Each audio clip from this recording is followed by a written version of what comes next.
नाग्रिजुलि दख'रा एप्सआ 33थि लक्ष्मण रामसियारि मुंख्लं सान फालिनायनि लोब्बायै 3थि आन्डार 13 बोसोरनि जोलुर बादायलायनाय खुंदों। तामुलपुर जिल्ला एप्सुनि सिङाव थानाय नाग्रिजुलि दख'रा एप्सआ बोसोरफ्रोमबो फालिबोबाय थानाय बादिनो देग्लायबो सानसेनि हाबाफारिजों घिलाजार गुदि फरायसालिनि गेलेग्रा फोथाराव 34थि लक्ष्मण रामसियारिनि मुंख्लं सानजों लोब्बा लाखिनानै 3थि आन्डार 13 बोसोरनि जोलुर बादायलायनायखौ खुंनाय जायो। बड'फा गेजेरथियारि सोलायनाय मावथांखिनि गेजेरजों बे जोलुर बादायलायनायखौ खुंफुंदों। हाबाफारि बायदि एप्सुनि फिरफिला बिरहोनाय मुंख्लं लक्ष्मण रामसियारिनि मुंख्लं खाम्फायाव बिबार बावनाय जायो। दिनै जोबथा हाबाफारि बायदि आन्डार 13 बोसोरनि जोलुर बादायलायनायखौ बेखेवनानै होयो तामुलपुर जिल्ला एप्सुनि बोसोनगिरि बासिराम रामसियारिया। मख'नो गोनांदि मुंख्लं लक्ष्मण रामसियारिया थांनाय 1989 मायथाइयाव नाग्रिजुलि दालाय एप्सुनि गाहाय नेहाथारिमोन। बिथाङा नाग्रिजुलि ओनसोलनि बर' हारिनि गोग्लैसोना थानायखौ जौगानाय आरो सोलायनाय लाबोनो थाखाय खामानि मावबोदोंमोन। बिथांनि बेसेन होलांनायखौ नाग्रिजुलि एप्सुआ अरायबो मावलांबाय थागोन होननानै फोरमायथियो। नाग्रिजुलि दख'रा दुलाराय बर' फरायसा आफादा 34थि मुंख्लं लक्ष्मण रामसियारिनि जि मुंख्लं सान फालिनाय बेजों लोब्बा लाखिनानै जि बड'फा मिशन फर सास्टेनेबल चेन्ज बेजोंनो सरजाबनानै जि 13 बोसोर बैसोनि जि जोलुर बादायलायनाय हाबाफारि बेखौ जोङो लादों। बेवहाय जि नाग्रिजुलि दख'रा दुलाराय बर' फरायसा आफादनि जि मोन6 प्राइमारिनि जि गेलेगिरि बिथांमोना एटेन्ड जाफैनो हादों। बेवहाय जोङो सेलेक्शन खालामनानै जि मोजां मोनसे टीम जोङो बरनगोन। बेनि गेजेराव जि जिल्लासिम गेलेनाय बेवहाय जोङो मोनसे टीम लांगोन। बेवहाय जि गेलेगिरि बिथांमोननो जोङो फार्स्ट प्राइज सेकेन्ड प्राइज बेबायदि बान्था होनाय जागोन। बेवहाय जि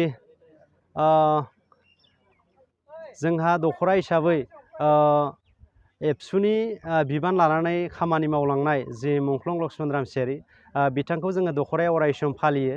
सिगांबो फालिबोदोंमोन, दिनैसिमबो फालिदों आरो इयुनावबो बेबायदिनो जों फालिबाय थागोन। आरो बेवहाय जिखिनि एप्सुनि जि खामानि बेखौ जोङो अरायसम मावगासिनो दङ। आरो माबाफोर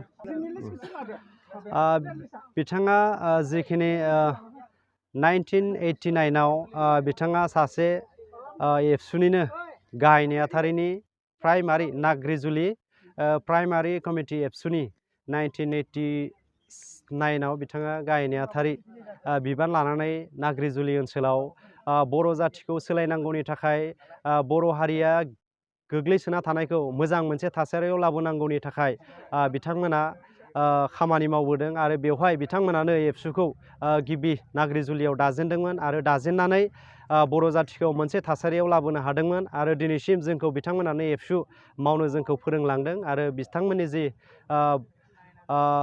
थोननाय बिथांमोननि जि बोसोन होनाय बेखौ दिनैसिम जों फालिनानै बिथांमोननि जिखिनि बोसोन बेखौ जों दिनैसिम फालिबोगासिनो दङ आरो इयुनाव मावलांबाय थागोन। 2023-24 सोलोंथाइ बोसोरनि थाखाय गोदान मुं थिसननाय लानानै फैदों डन बस्क' डिग्री कलेज साफागुरिया।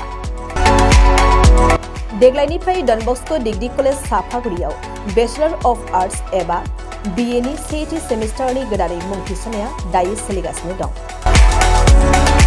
चिरां जिल्लानि साफागुरियाव थानाय डन बस्क' डिग्री कलेजआ देग्लायनिफ्राय BA थाखोनि सेथि सेमिस्टारनि थाखाय गोदानै एडमिशन लानायजों लोगोसे बड', इक'नमिक्स, इंलिश, एडुकेशन, हिस्टरी आरो पलिटिकल साइन्स आयदानि थाखाय BA अनार्सनिबो खाबु दं।